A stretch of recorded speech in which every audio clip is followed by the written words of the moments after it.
Hi everybody. So, update on him.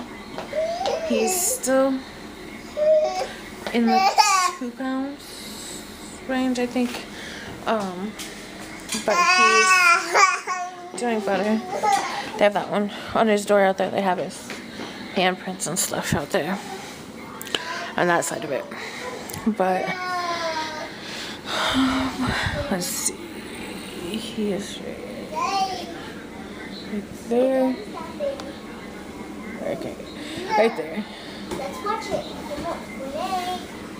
But that's how big he is. He's still small. If you can see my hand compared to him, he's only about as big as my hand. So yeah, let's see if I can get his face. There we go. So that's him. A better view of how small he is still. He's grown bigger though and changing already. But so yeah, he's doing really well. He doesn't have his IV anymore or nothing. He just has his monitor up there, and he's in there until he is able to hold his temperature, and then he'll be in a big boy bed and just grow until they let him come home. So really, he's doing really well. He's just Monet, no. Monet's trying to get out the door. Monet, come. Yeah, so he just basically has to grow and be able to hold his temperature outside of there and pass his car seat test and a few other things, and he is ready to go home. He doesn't have IV and nothing else. He's just keeping warm in his isolette right now. So that's about all for him. Today's the November 2nd. So his brother right there, and he was in here 2 years ago. He only stayed for a month, so he got out right before Thanksgiving. Go sit right to live. So we'll see how long he stays in. But let's see. So the birth form. He was born October 19th.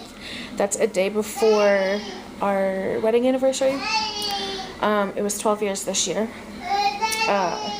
So 2.5 weeks before that, I got put in the hospital, and I was here for 5 days.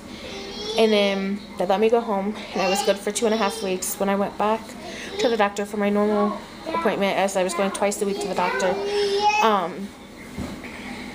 that's when they told me my blood pressure, the preeclampsia, was too much. So they put me back in the hospital on the 17th of October, and that's when they started doing more ultrasounds and stuff, and they found out that the amniotic fluid around him was very, very low. Like, that's why I wasn't feeling him move and stuff hardly anymore.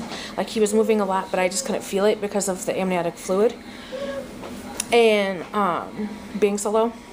And then what else was it? Oh, the blood flow to the cord was like when what was it? When my heart was decelerating or somehow, the blood was supposed to be going into him, and it was flowing back the opposite way. So that's why he's a lot smaller. He was growth restricted because of the cord also. So so that was the other thing that was wrong. That's why on the 19th they done the C-section. It wasn't because of my health, but because of how low the amniotic fluid and the cord flow was going and stuff like that. That's why they done the C-section. So on October 19th at 7 o'clock, I went into the OR for my last C-section because he was my 6th C-section. So I didn't want to risk it anymore because of the complications and stuff that could arise from anymore. So at 7:54 a.m. on October 19th, he was born.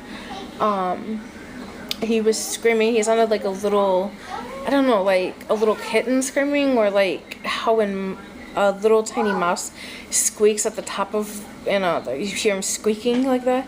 That's exactly what he sounded like. He was just like screaming, and then they brought him over to me, and when they did, I went to give him a kiss and he started like screaming and crying. And of course after that they had to take him away to the NICU. And the nice thing now about the new NICU is, compared to the last years that that my other kids have been in the NICU, is now when you're still a patient here, baby gets to be in the room with you, and then when you're released they move them to a room here like this where you're in, where he's in by himself until he goes home. And then obviously it's basically like the same setup as over there, except for there's no hospital bed. This is just the room like this, and this is like his whole area right here. And then if I want to stay the night or whatever, there is the pull-out bed, there's the TV, there's refrigerator and closet space, and this here is the bathroom and the shower back there. So that's what the room looks like. That's the door to go out. So another TV over there. So I got released on Sunday. That was what, the 22nd? October 22nd I got released. I stayed overnight until Monday, and then my husband came and got me. So I got to sleep on that sofa bed back there, or pull-out bed. This time around, my C-section though went really well. It went better than ever. The anesthesiologist didn't think that, or you thought it was going to be hard to put my spinal in. That went smooth. They put it in one time and it was in. My whole C-section, I didn't have trouble breathing this time. It went awesome.